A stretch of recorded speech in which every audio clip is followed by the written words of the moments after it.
새해가 시작됐습니다, 여러분. 어쩌니 이제 새해를 맞이했다 하지만 마냥 상쾌하고 희망으로 벅찬 그런 새는 아닌 것 같습니다. 가슴 어딘가에 아릿한 통증이 아직도 가시지 않는 이유가 도대체 뭘까요? 새해가 되면 우리가 새로운 해를 솟는 것처럼 올해는 뭐가 좀 좋아지겠지 하는데 그런 생각이 전혀 안 드는, 대분들 보면 다 어려울 것이라고 예고하고 있는 그런 새해를 맞이했습니다. 그래도 저는 우리 교회 지체들이 뭔가 잘 될 것 같은, 이럴 때 아멘 하는 거예요. 처음부터 알려줘야 돼요. 다시 한번 할게요, 여러분. 그래도 세상이 그래도 우리 교회 지체들은 뭔가 잘 될 것 같은, 또 잃어버린 건강이 회복되고 이런 믿음이 회복되고 명의든 물질도 우리 자녀들의 미래도 더 나아질 것 같은 그런 좋은 예감이 듭니다. 여러분, 24년도에 추격하는 사자성어가 뭔지 아십니까, 여러분? 24년도 교수신문에서 발표한 사자성어를 보니까 참으로 암담하고 참 부끄럽습니다. 연말이 되면 영국 옥스퍼드에서는 올해의 단어를 발표하는데, 옥스퍼드에서 발표하는 24년도의 단어는 뇌썩음 이겁니다. 정신적으로 지적 상태가 악화된 상태를 가리키고 있는 뇌썩음이 옥스퍼드에서 발표한 24년도의 단어였습니다. 한국의 시대상을 대표하고 있는 교수신문에는 24년도의 사자성어를 가리켜서 도량발호, 다시 말해 제멋대로 권력을 부리며 함부로 날뛴다, 이렇게 정했습니다. 참으로 부끄럽기도 하고 참담한 이야기죠. 전혀 진실은 들어보지 아니하고 자기 입장만 고집하면서 야당 여당 할 것 없이 난리를 치고 함부로 날뛰는데 백성들은 정말 힘들어하고 있고 나라는 점점 망국의 길을 가는 것 같아서 걱정스럽습니다. 지난 한 해 우리나라가 또 사회가 정치가 얼마나 힘들었는지 잘 말해주는 이야기죠. 어쩌면 여러분과 이게 딱 맞는 사자성어인 것 같습니다. 25년도의 교수신문에는 아직 나오지 않았습니다만 굉장한 어려움 속을 겪고 있는 중소기업계에서는 올해 25년도의 사자성어를 인내 외야로 정했습니다. 다시 말해 인내심을 발휘하며 어려움을 이겨내자. 여러분, 25년도 한 해는 인내심을 발휘하며 어려움을 이겨내는 우리가 되기를 바랍니다. 사실 지난 한 해는 누구나 할 것 없이 다 힘들고 어려운 한 해였습니다. 정치인들이나 목회자나 명예는 실추되어 버리고 몇 사람의 실수 또는 잘못 때문에 마치 모두가 함께 망신했던 한 해였습니다. 그 새해는 좀 나아지겠거니 하는데 갑자기 뜬금없는 기염이 발표됐고 모든 나라와 경제 그리고 서민의 정치는 망가지고 말았으며 탄핵의 탄핵으로 그동안 많은 나라가 부러워했던 대한민국, 오늘 저녁에 보니까 미얀마에서 지금 전쟁하고 있는데 그들이 뭐라고 그러냐면 대한민국이 우리 민주주의의 롤케이스입니다. 근데 거기서 또 연락이 왔어요. 정말 대한민국이 지금 이렇게 된 건가요? 여러분, 희망이 없습니다 하면서 미얀마에서 전화가 왔더라고요. 어쩌면 세계에서 가장 우습게 보이는 나라로 전락할 수도 있는 그런 때가 왔습니다. 나라가 미친 것 같습니다. 정치도 미친 것 같고 경제도 외환위기를 예고하고 있고 뉴스를 보아도 유튜브를 보아도 신문을 보아도 어디 하나 제대로 돌아가는 것이 없는 그런 상황에 있습니다. 그러나 이 시대 마지막 보루인 교회마저 자기의 본분을 잊어버리고 함께 미쳐간다면 더 이상 소망이 없는 시대가 될 겁니다. 우리는 이럴 때서 정신을 바짝 차려야 합니다. 참으로 불행한 일이죠, 여러분. 권력주의 있다고 싸우고 있는 정치인들, 그들이 불쌍한 게 아닙니다, 여러분. 그들이 불쌍한 것이 아니라 그런 정치꾼들을 믿고 이 나라를 맡긴 우리들이 사실 불행한 거죠. 새 모든 세대들이나 누구는 다 자기 사회사역 버리고 자기를 낮추는 한 해가 되기를 주의 이름으로 바랍니다. 왜냐하면 스스로 낮출 때 하나님이 높이시기 때문입니다. 그래서 희망이 없는 새해라 생각하고 있었는데 뜻밖의 또 무한항공에서 있었던 비행기 참사의 비보는 더욱 우리 마음을 무겁게 합니다. 세월호 참사 이후에 발생했던 경제 불황이 또 오지 않을까 하는 걱정 소리도 많습니다. 그래서 오늘 저는 이 새벽에 이 말씀을 통해서 하나님이 주시는 새 힘을 얻으려고 합니다. 바로 푸니엘의 새 아침입니다. 저는 여러분과 더불어 푸니엘의 새 아침을 마주할 수 있기를 주의 이름으로 축복합니다. 본문은 야곱 일생 가운데 큰 전환기를 가져왔던 사건입니다. 우여곡절 끝에 외삼촌 라반의 집에서 떠나서 가족과 재물을 이끌고 고향으로 돌아가고 있었는데 본문 30장 6절에 보니까 형 에서가 자신을 치러 온다, 만나러 온다는데 죽이러 오는 거죠. 그래서 400명 가지고 온다는 소식을 듣게 됩니다. 두려웠습니다. 왜냐하면 자기가 한 소행이 있으니까 두렵죠. 낙담하고 인간의 방법을 동원해서 먼저 자기 자신의 모든 소유를 두 대로 나눕니다. 그래서 강을 먼저 건너게 하죠. 이유는 하나입니다. 형이 자기를 잡으러 오다가 많은 소와 양이 오는데 이거 도대체 뭐냐 했더니 당신 동생 야곱이 보내는 선물입니다. 뇌물이죠. 그러면 혹시 마음이 좀 풀리지 않을까 해서 그것도 한 대, 두 대로 쪼개서 보냅니다. 또 그 다음 날은 자식과 부인들을 먼저 강 건너 보냈습니다. 이유가 있었죠. 자, 너는 또 누구냐 했더니 우리는 야곱의 가족입니다. 피부치거든요. 그래도 형 에서의 보복이 두려워서 그는 혼자 남아서 야복강 앞에서 두려워하다가 하나님의 천사와 밤새 씨름한 다음에 하나님의 축복을 받고 야곱 아닌 이스라엘로 새롭게 거듭나서 본인의 새 아침을 맞이한다는 것이 오늘 본문 전체의 간략한 내용입니다.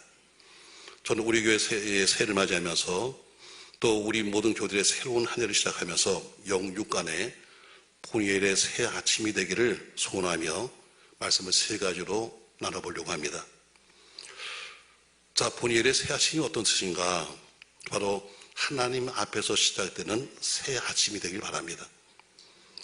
야곱이 야복강에서 밤새도록 하나님의 사람과 더불어 싸운 씨름은 하나님 앞에 홀로 서 있는 연약한 인간의 모습을 떠오르게 합니다.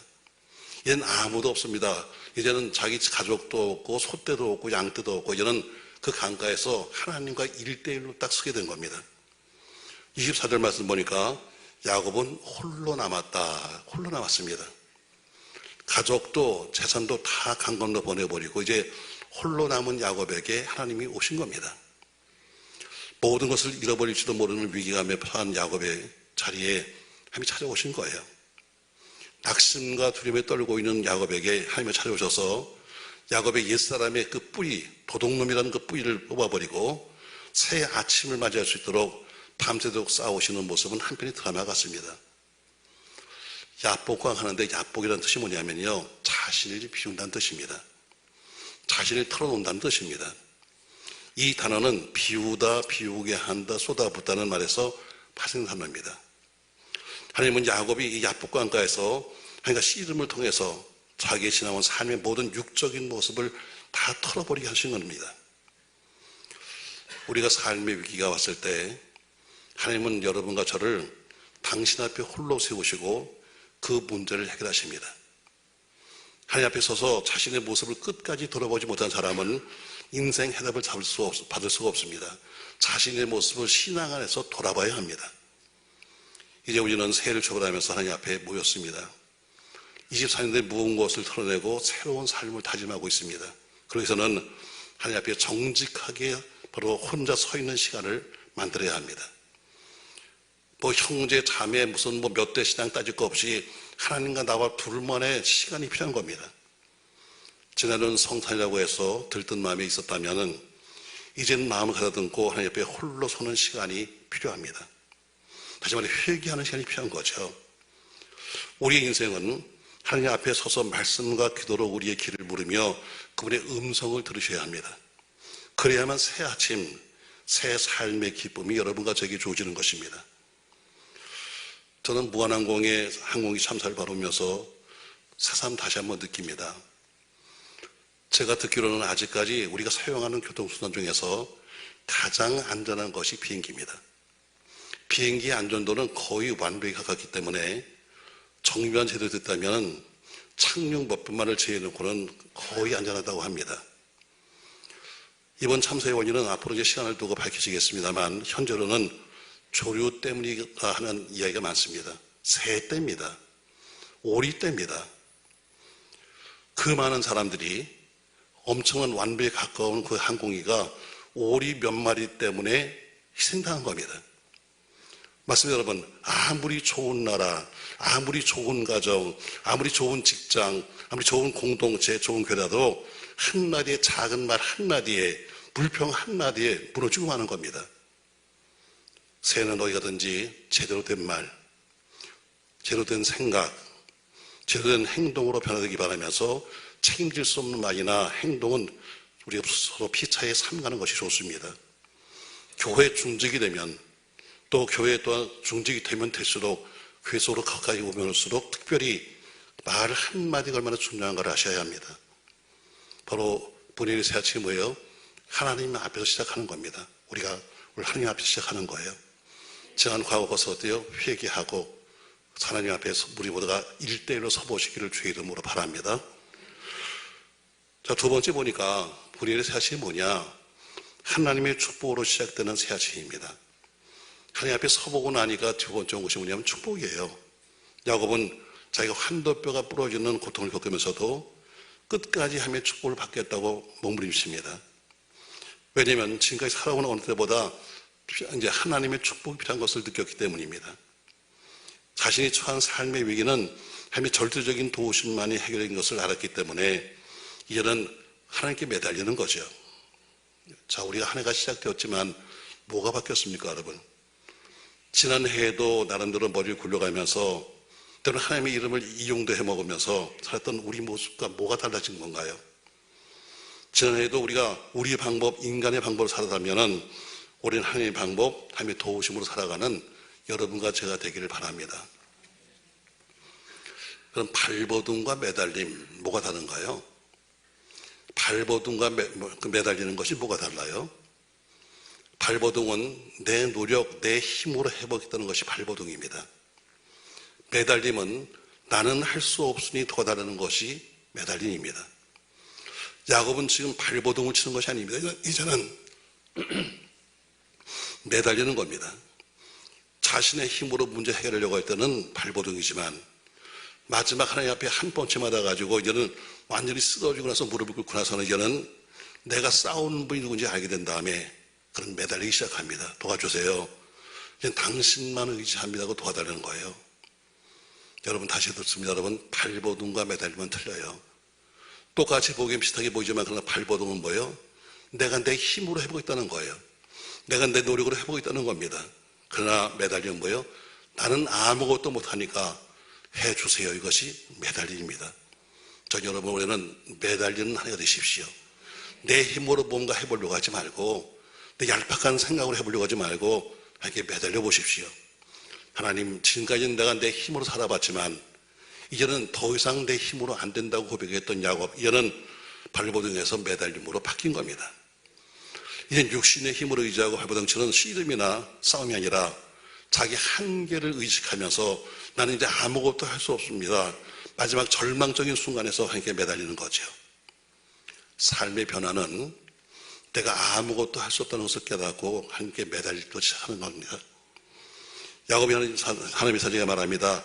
나를 축복하시기 전에는 절대로 갈 수 없습니다. 놓아드릴 수 없습니다. 절박한 매달림으로 호소했습니다. 왜? 하나님의 축복은 딴 데 있지 않아요. 여러분 축복이란 말의 의미가 뭔지 아십니까? 여러분 축복이란 말은 뭐가 생긴다는 것이 아닙니다. 하나님 앞에 무릎을 꿇는다는 것이 곧 축복입니다. 참된 축복은 어디서 오는가? 하나님 앞에 무릎을 꿇을 때 오는 겁니다.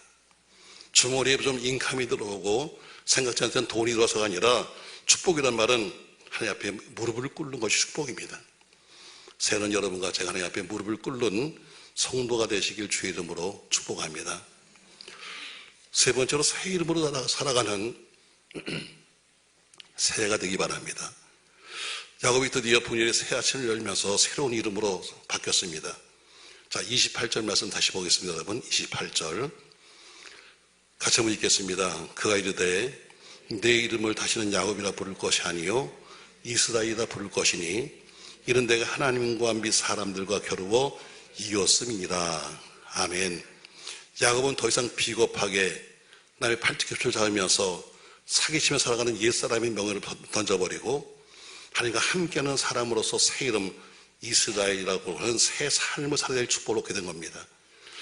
비로소 그랬을 때 거기가 되면 분이엘 하나님의 얼굴을 보게 된 것입니다.